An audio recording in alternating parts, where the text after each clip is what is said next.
Hello, beautiful humans. My name is Corey Keith with Corey Spectra Services, and today I'm going to be talking about the National LGBT History Month. So that's this month, October.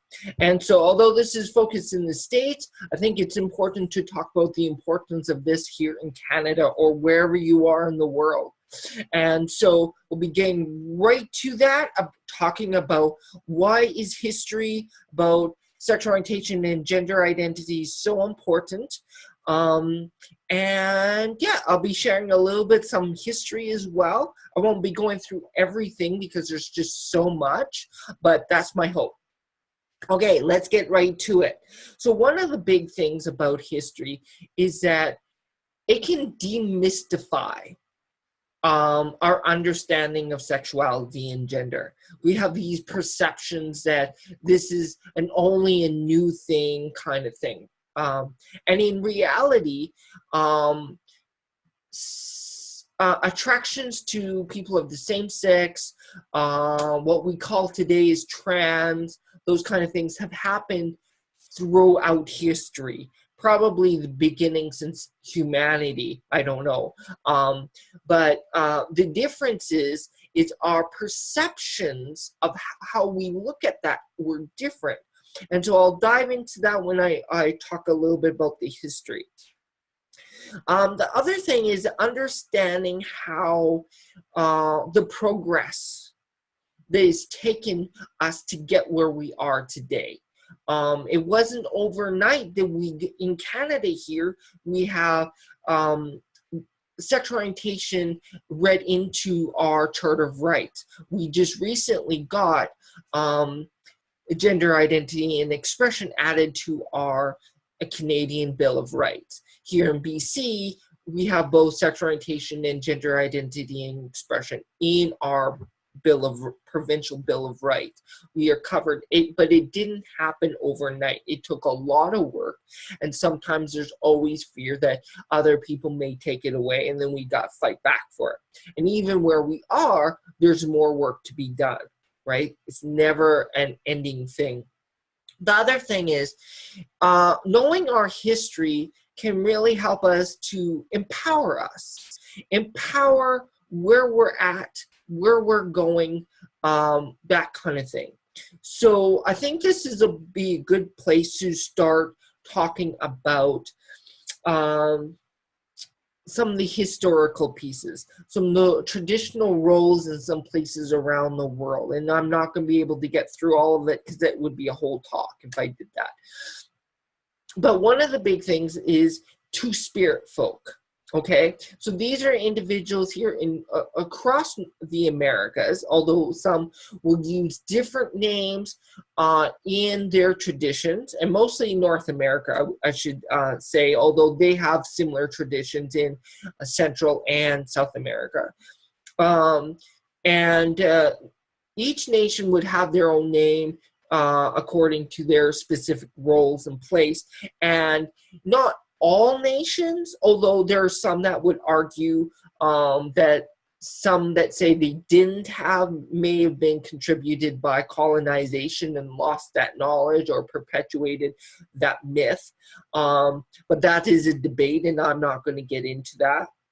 But the main thing is to understand the term two-spirit actually was coined English out of a conference in Manitoba some years ago, and has just caught on. And it's really there to honor some of the traditional stories of two-spirit people having a male and a female spirit, be able to have a foot in both worlds. And this is seen as a gift, a sacred thing. Often two-spirit people prior to colonizations were given traditional roles where they were the warrior, the shaman, the teacher, those kind of things, and was very seen as sacred. And just an understanding of the connection, the important piece of connection to Earth and to the community as a whole. So that's really important to understand. And at some point, I hope to bring in a two-spirit person or an elder, and we can have a little bit deeper conversation on what that looks like, means. I may even have my own misconceptions that I need to shake. So awesome, more conversations, right?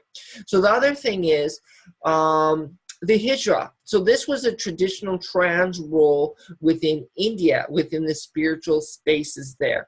And we're seen very highly in the court years and years ago, prior to the colonization of Muslims coming in, and also Europeans.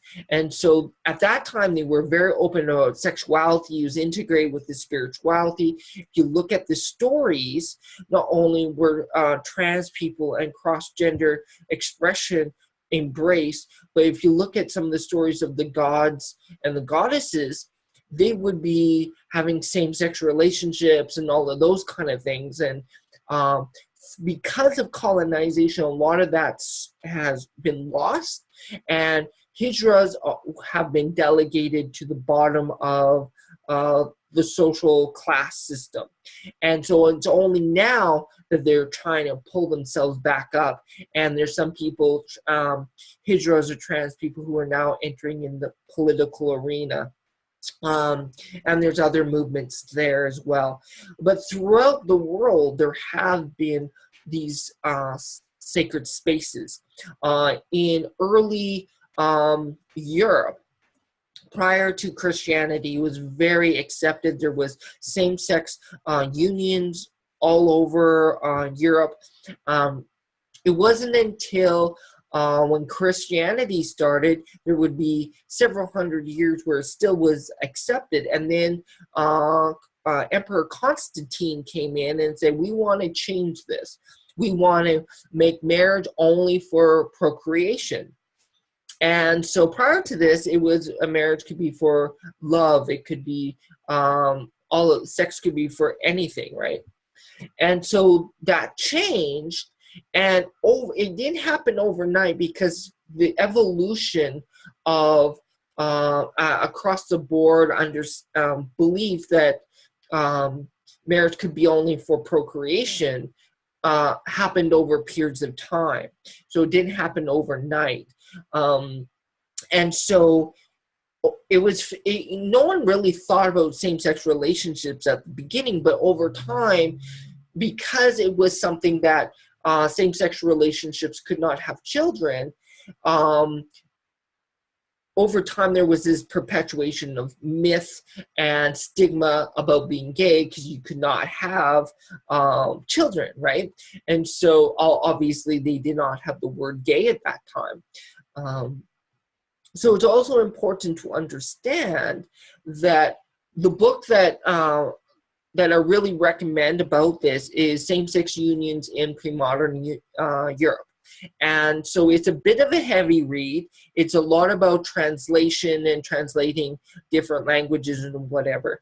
But it is a really good read, and it really pulls apart. And it actually has copies of what some of the original same-sex unions were. So if you're interested in that, that's something to be interested about.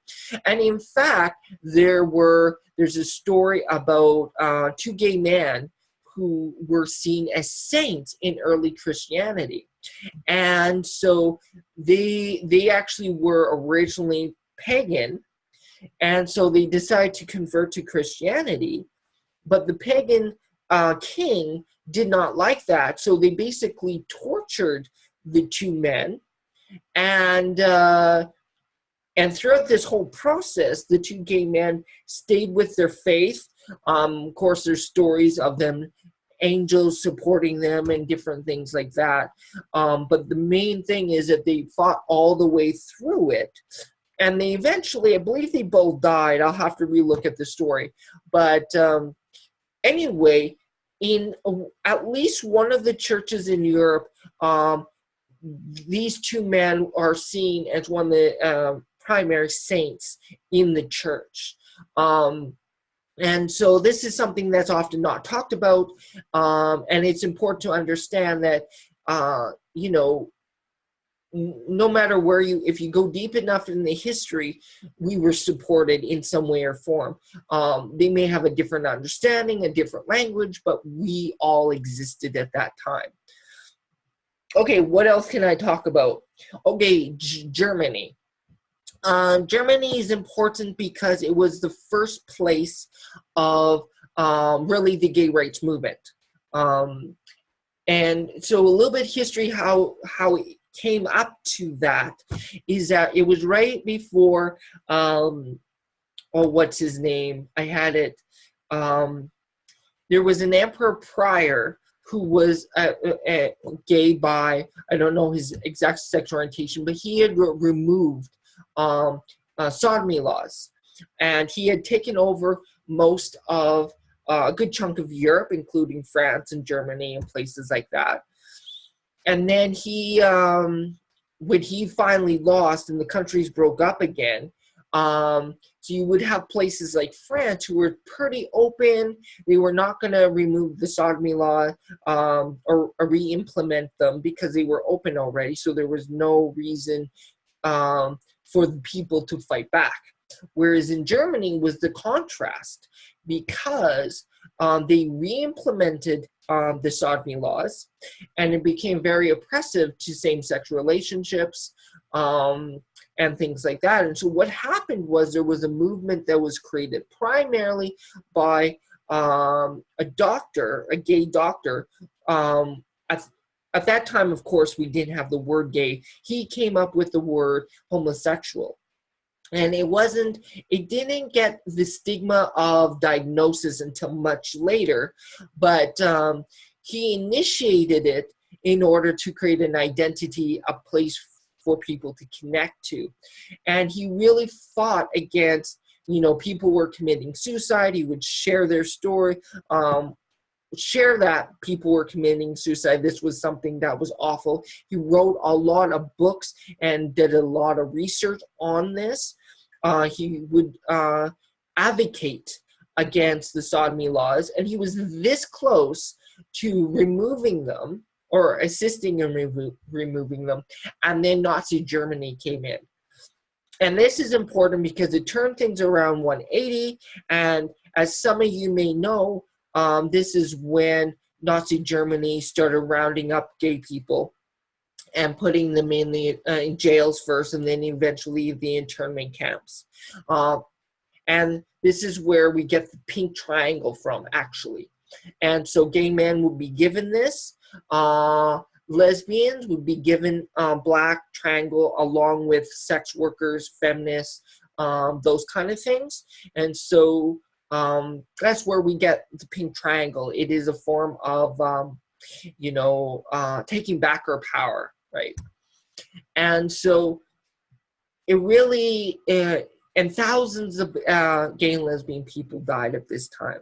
No one knows exactly how many, just because there's such an intersection. So you could be gay and Jewish, for example.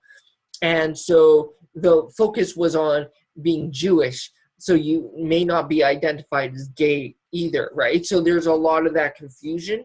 So there's a lot of things like that. And it's important to recognize that gay and lesbian people were only one group out of many that was murdered during this time. It wasn't just Jewish people. There were black people that were killed. There was Christians that was killed. There's a whole number of groups of people.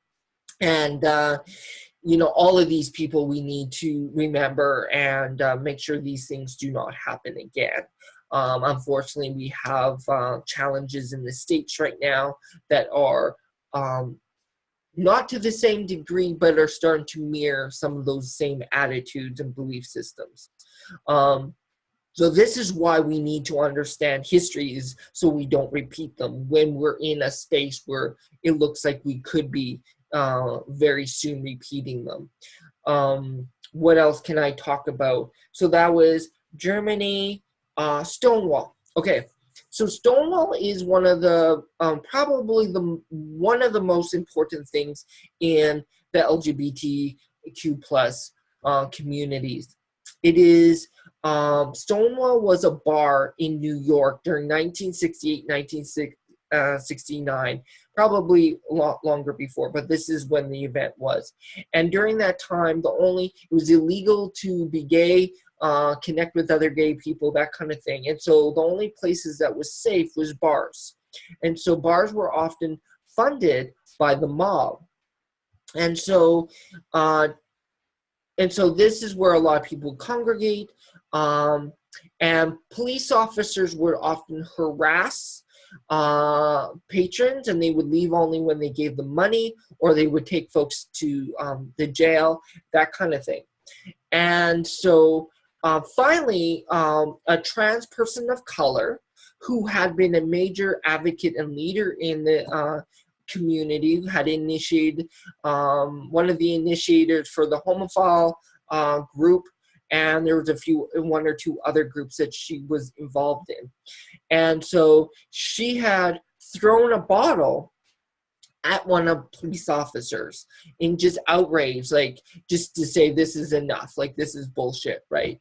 And so and that initiated a riot in the streets. And it's important to also say that it wasn't just the gay and lesbian trans folk that was involved in this. It was sex workers and homeless people, and a whole lot of disenfranchised people were involved in this, this riot to say this is enough. Like, we're not taking shit anymore, basically. And so people did die or get hurt. Did they die? I know they definitely got hurt.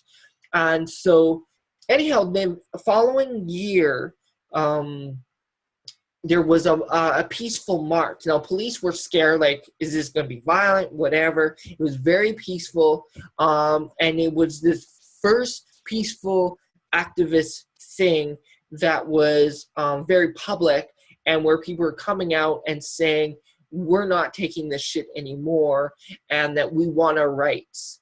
And so this was the initial thing of the Pride Parades that we see every year all over the world now. Now, some places are still, aren't allowed to have Pride Parades, or if they are, they're still attacked or whatever, right?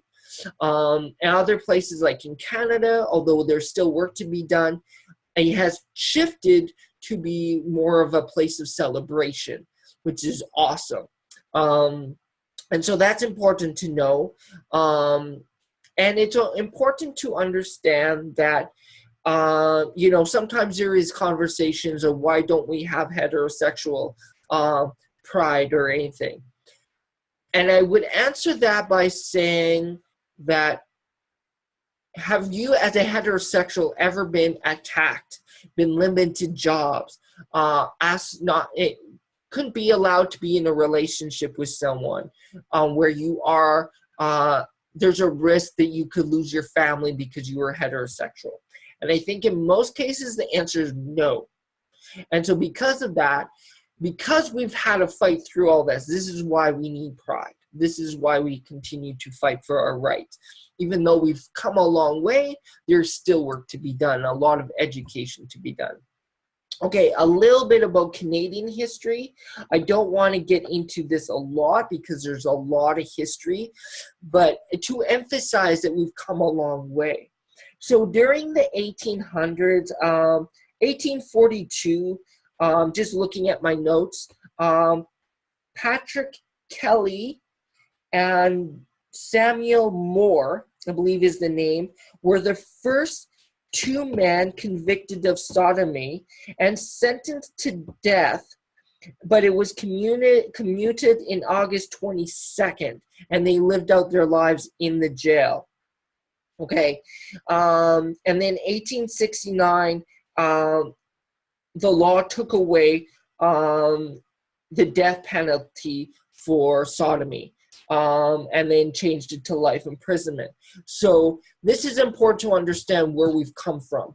We came from a place where being in a same-sexual relationship was punishable by death. Okay, I don't know how many people were actually punished in this way. Obviously, those two were lucky, if you can call that lucky, but in terms of not being punished by death. And over time, the laws have shifted and changed. Pierre Trudeau is one of the major positive forces in this regard, with his iconic quote, "No place for the state in the bedrooms of the nation." And so really important in saying that, government has no place in bedrooms, when it was normal to monitor what people are doing in the bedroom, right? Especially in the States, but I think it happened here too, where people could, people could barge into someone's bedroom to catch them in the act, kind of thing, and then take them to jail. So this was the iconic statement that moved away from that. In 1969, put forward a law that decriminalizes homosexual acts. And in Canada, we had the first meeting of the Homophile Association. So that was really important. And since then, there's been a lot of other... Oh, one other thing I should mention. The first same-sex marriage happened in Winnipeg in 1974 by a Unitarian minister. So for those that don't know, Unitarian is a kind of a church. It had its roots in Christianity, but it evolved beyond that to incorporate many different faiths in this movement to understand. And so they were the first church to provide same-sex marriage in Canada. I think United Church was next. So a lot of things have happened since then, and I talked a little bit about where we are now. And again, just closing up, this history is a part of who we are. It tells us who we came from. It gives us a place to ground ourselves. Every time I teach this, when I've taught LGBT social work course, this was something you could definitely see students were, whoa, I did not know this happened. I did not know we had a place in our history. And it's important for people who are part of the communities, but also for allies to understand that there's this history that we've come from, the shit that we've had to go through to get to where we are. And we're going to make things better. I'm hoping in the next generation or two that it will just be, I don't like the word normal, but in this case, normalized to an extent where it's just something that's accepted, right? The things that we need, the support that we need, the ability to get jobs, having relationships, medical support, whatever the context is, will just naturally happen. And so that's a process over time, and each of us, like the previous video coming out, contributes to that. But there are many other things, like such as education, understanding, our ability to get vulnerable and ask those deep and tough questions about our own biases and belief systems. And I could go on about that, and that'll probably be another video. So before I close up, I just want to ask folks, if you enjoyed this video, please press like. If there was something about history as you were coming out, or as an ally, you saw something about LGBT history you felt interesting, please post that. Or if you have a question, post that below. Press subscribe. If you are interested in more what I do, check out my website, and I hope to hear from you. Okay, thank you. Bye.